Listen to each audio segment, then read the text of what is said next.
नमस्कार दोस्तों, स्वागत है आप सभी का आपके अपने YouTube चैनल पर। दोस्तों, आज के इस वीडियो में हम बात करने वाले हैं एसएससी जीडी एग्ज़ाम 2025 के बारे में। जी हाँ दोस्तों, एसएससी जीडी एग्ज़ाम 2025 का जो नोटिफिकेशन है वह जल्द ही यहाँ पर आने वाला है।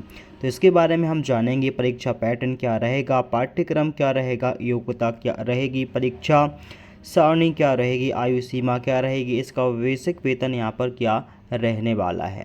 यदि आप एसएससी जीडी का एग्ज़ाम क्लियर करना चाहते हैं तो आपके लिए यह वीडियो बहुत ही ज़्यादा इम्पोर्टेंट हो सकती है।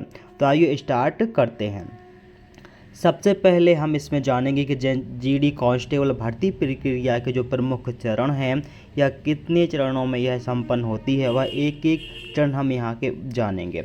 सबसे पहले देखिए, आप जो फॉर्म भरा जाएगा तो उसके बाद आपका जो एग्ज़ाम होगा उसके लिए कहा जाता है सीवीटी कहा जाता है, यानी कि कंप्यूटर आधारित परीक्षण या कंप्यूटर बेस्ड टेस्ट। सबसे पहले आपका एग्ज़ाम होगा जिसके लिए सीवीटी कहा जाता है, सीवीटी कहा जाता है। ठीक है, इसके बाद आपका एग्ज़ाम यदि क्लियर हो जाता है फिर आपका जो पीईटी फिजिकल एफिशिएंसी टेस्ट यहाँ पर होता है, जिसमें शारीरिक दक्षता परीक्षण, जिसके में दौड़, लंबी कूद और ऊंचाई आपकी हाइट मापी जाती है। ठीक है, शारीरिक दक्षता में आपकी दौड़ होती है, लंबी कूद होती है और ऊंची कूद होती है। ठीक है, इसके बाद यह क्लियर करने के बाद आपका फिर से शारीरिक मानक परीक्षण होगा। इसमें आपकी ऊंचाई नापी जाएगी, वज़न और छाती की मापी जाएगी। ठीक है, तो इसके बारे में आप देख लीजिएगा। सबसे पहले आपका होता है एग्ज़ाम, फिर होता है शारीरिक दक्षता, फिर होता है आपका शारीरिक मानक परीक्षण। यह क्लियर करने के बाद आपका चौथा नंबर का जो है वह होगा मेडिकल टेस्ट। चिकित्सा परीक्षण में आपका होगा आपकी मानसिक स्थिति क्या है, आपकी कोई रोक टोक तो नहीं है, या फिर कोई और आपके हाथ पैर ठीक ठाक है या नहीं, कहीं एक्सीडेंट हुआ था पहले कि नहीं, ये सब कुछ टेस्ट होता है मेडिकल टेस्ट में। इसके बाद मेडिकल में ओके आपको मिल जाता है, फिर आपकी होता है डॉक्यूमेंट वेरिफिकेशन, जिसे डीबीवी कहा जाता है। इसमें आपके सभी ओरिजिनल डॉक्यूमेंट, 10वीं की मार्कशीट, 12वीं की मार्कशीट, जाति प्रमाण पत्र और जो भी आपके जो प्रमुख डॉक्यूमेंट हैं वह यहाँ पर आपकी वेरिफिकेशन किए जाएंगे। बहुत ही बारीकी से यहाँ पर डॉक्यूमेंट वेरिफिकेशन किए जाते हैं, कोई भी इसमें लापरवाही नहीं की जाती है। ठीक है, यह सभी 5 प्रमुख चरण हो जाते हैं जो आपके एग्ज़ाम में होते हैं, यानी कि आपका जो पहला एग्ज़ाम से बाद आपका फाइनल सिलेक्शन तक आपके 5 चरण में यह प्रक्रिया संपन्न होती है। इसके बाद हम जानते हैं कि एसएससी जीडी कांस्टेबल में जो प्रमुख पद हैं या प्रमुख फोर्स हैं वह कौन कौन सी हैं। सबसे पहले यहाँ पर आप देख सकते हैं सीमा सुरक्षा बल, सीमा सुरक्षा बल। दूसरे नंबर यहाँ पर केंद्रीय औद्योगिक सुरक्षा बल।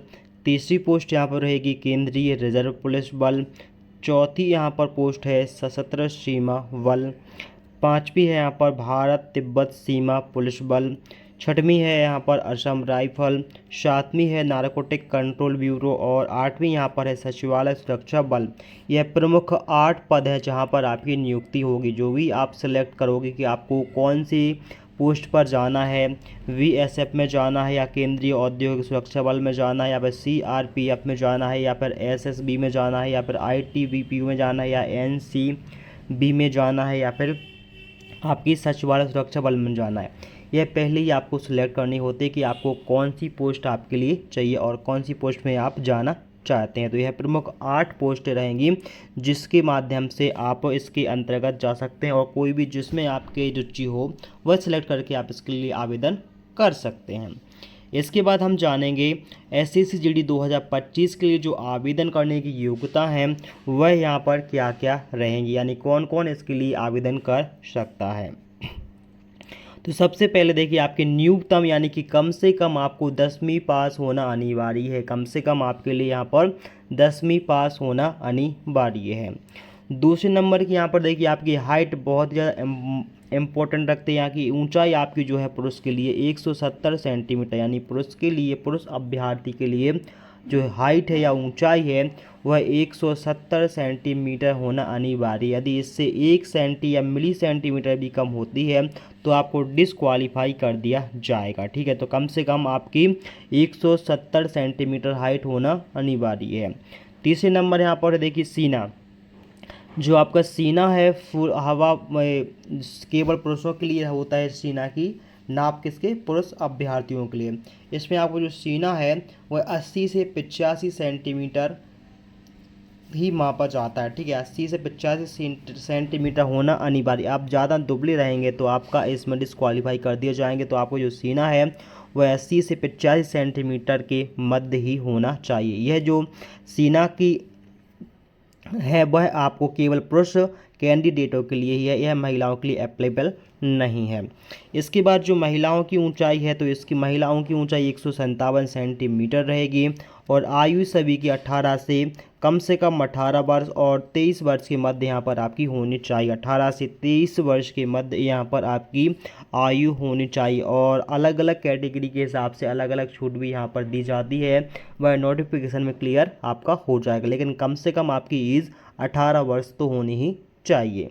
तो यहाँ पर आप प्रमुख देख लीजिए 10वीं की मार्कशीट। ऊंचाई यहाँ पर पुरुषों के लिए 170 सेंटीमीटर, सीना पुरुषों के लिए 80 से 85 सेंटीमीटर, महिलाओं के लिए हाइट यहाँ पर 157 सेंटीमीटर और आयु सभी के लिए 18 से 23 वर्ष से यहाँ पर होनी ही चाहिए। इसके बाद हम यहाँ पर जानेंगे एसएससी जीडी एग्ज़ाम पैटर्न के बारे में कि क्या आपके यहाँ पर एग्ज़ाम पैटर्न यहाँ पर रहता है, तो वो भी आप यहाँ पर देख सकते हैं। सबसे पहले देखिए यहाँ पर टोटल आपका जो एग्ज़ाम है वह 80 प्रश्न का यहाँ पर पूछा जाता है, जो कि 160 अंक का रहेगा। 160 अंक का यहाँ पर रहता है। सबसे पहला जो रहता है यहाँ पर जनरल इंटेलिजेंट एंड रीजनिंग, यानी कि रीजनिंग के आपके 20 प्रश्न पूछे जाएंगे। 20 प्रश्न आपके पूछे जाएंगे जो कि 40 नंबर के रहेंगे। 40 नंबर के यहाँ पर रहेंगे। वहीं बात करें जीके और जीए की, जीएस की, जीके और जनरल अवेयरनेस, इसके भी टोटल मिलाकर 20 प्रश्न पूछे जाएंगे और यह भी आपके 40 नंबर के रहेंगे। फिर यहाँ पर मैथमेटिक यानी मैथ्स आपकी जो रहेगी वह 20 प्रश्न पूछे जाएंगे और यह भी आपके 40 अंक के यहाँ पर रहेंगे। वह हिंदी या इंग्लिश जो भी आप सेलेक्ट करेंगे, हिंदी या इंग्लिश में से 20 प्रश्न आपके एग्ज़ाम में आएंगे, यह भी आपके 40 नंबर के आएंगे। तो टोटल यहाँ पर आपके 80 प्रश्न यहाँ पर हो जाते हैं और 160 अंक के यहाँ पर हो जाते हैं। 160 अंक के यहाँ पर हो जाते हैं। इसको सॉल्व करने के लिए आपके लिए 60 मिनट का समय दिया जाएगा। 60 मिनट में आपके लिए 80 प्रश्न सॉल्व करने हैं 160 अंक के और इसके ही आधार पर आपका सिलेक्शन होता है या क्वालिफाई होते हैं। एग्ज़ाम में आप 160 नंबर में से कितने अंक आप लाते हैं तो उसके ही हिसाब से आपका यहाँ पर सिलेक्शन हो जाएगा। बाकी की आपकी जो प्रक्रिया रहेगी फिज़िकल और डॉक्यूमेंट वेरिफिकेशन और मेडिकल, भाई सब इसी के बाद आपका होता है। तो दोस्तों इस वीडियो में हमने जाना एसएससी जीडी एग्ज़ाम के बारे में कि कब यहाँ पर आपका एग्ज़ाम होगा और कब यहाँ पर क्या क्या यहाँ पर पूछा जाएगा। इसके बाद हम जानेंगे कि जो प्रमुख परीक्षा 2025-26 वह कब यहाँ पर हो सकती है। तो देखिए एग्ज़ाम जो आपका है वह न्यूज़पेपरों के आधार पर यहाँ पर है वीडियो बनाया गया है, जिसमें कहा जीडी कांस्टेबल परीक्षा 2025-26 के लिए जो अधिसूचना है वह अक्टूबर 2025 में यहाँ पर जारी हो सकती है। यानी कि जो इसका नोटिफिकेशन है वह अक्टूबर में यहाँ पर आ सकता है। परीक्षा तिथि यहाँ पर देखिए जनवरी-फरवरी 2026 तक हो सकती है, ठीक है। जैसे ही नोटिफिकेशन आएगा तो परीक्षा जो है वह जनवरी-फरवरी 2026 में यहाँ पर आयोजित की जाएगी और उम्मीदवारों को परीक्षा में शामिल होने के लिए एसएससी जीडी कांस्टेबल का जो आवेदन पत्र है वह यहाँ पर लगभग 25 अक्टूबर 25 में यहाँ पर भरना होगा यहाँ पर, ठीक है। किसमें? यहाँ पर 2025 में यह भरा जाएगा। यह कंफर्म नहीं है कि कब तक आएगा, लेकिन अक्टूबर में आपका आ जाएगा। तो अक्टूबर नवंबर में एक साथ जो एग्ज़ाम आवेदन है वह यहाँ पर आपके भरना प्रारंभ हो जाएंगे, ठीक है। अक्टूबर नवंबर में इसके लगभग फॉर्म भरे जाएंगे न्यूज़पेपरों के अनुसार। बाकी जो ऑफिशियल नोटिफिकेशन है वह सब कुछ उसके आने के बाद ही यहाँ पर पता चलता है, जो कि 100% कहलाते हैं। न्यूज़पेपर का ज़्यादा भरोसा नहीं किया जा सकता। तो दोस्तों हमारा यह वीडियो आज का होता है यहीं पे समाप्त। तो वीडियो आपको कैसा लगा प्लीज़ कमेंट करके आप हमें ज़रूर बताएं। तो मिलते हैं अगले वीडियो में, तब तक के लिए दोस्तों बाय।